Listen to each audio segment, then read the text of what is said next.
भारत में एक इलाका था सिलहट, जो अब बांग्लादेश में चला गया। सिलहट में मेजॉरिटी पॉपुलेशन हिंदुओं की थी और बाई वोटिंग ये डिसाइड होना था कि वो भारत में असम का हिस्सा बनेगा या पूर्वी पाकिस्तान का हिस्सा। वहां पर हिंदू समाज में सबसे बड़ी जाति जो थी वो शेड्यूल कास्ट की एक कम्युनिटी थी, जिसके जोगेंद्रनाथ मंडल ही उसके नेता थे, जो पाकिस्तान के पहले लॉ मिनिस्टर हुए।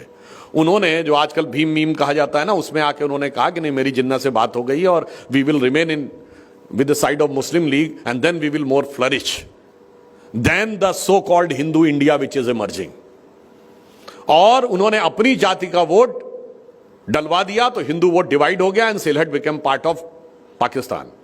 And this happened in 1947, just 3 years after. In 1950, see the resignation letter of Jogendranath मंडल।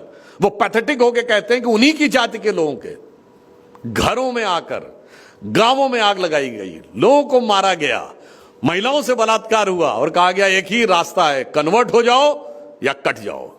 और दुखी होकर वो भारत भाग के आए तो जयचंद से लेके जोगेंद्रनाथ मंडल तक जिसने कट्टरपंथियों का साथ दिया है, उसका हश्र क्या हुआ इस देश को याद रखना चाहिए।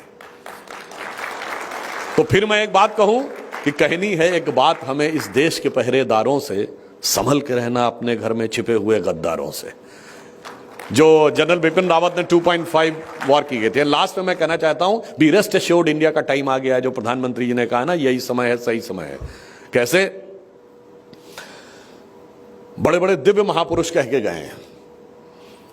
स्वामी विवेकानंद ने अपना अंतिम समय, जब 1901 में वो अमरनाथ की गुफा में गए, 1902 में उन्होंने शरीर छोड़ दिया, उन्होंने बाहर निकल के कहा था, मैंने ध्यान लगा के देखा, भारत माता दिव्य आभा के साथ संपूर्ण विश्व को मार्गदर्शन देने के लिए पुनः सिंहासनारूढ़ होने जा रही है और वो समय सिर्फ 1 शताब्दी दूर है। तो 1 शताब्दी 2002 में पूरी हुई और जाके चेक कर लीजिए, 2003-4 में इंडिया की सक्सेस स्टोरी होनी शुरू हुई। And the third quarter of 2003 and 4 we touch 10% growth rate. ठीक है, एक ही क्वार्टर के लिए तय की। 2004 में हमारा फॉरेन एक्सचेंज रिजर्व 100 बिलियन पहुंचा।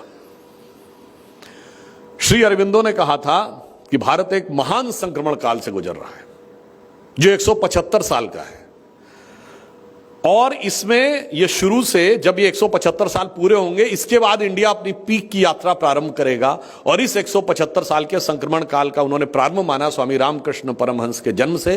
स्वामी Ramakrishna Paramahansa was born in 1836 and 175 2011 में होते हैं।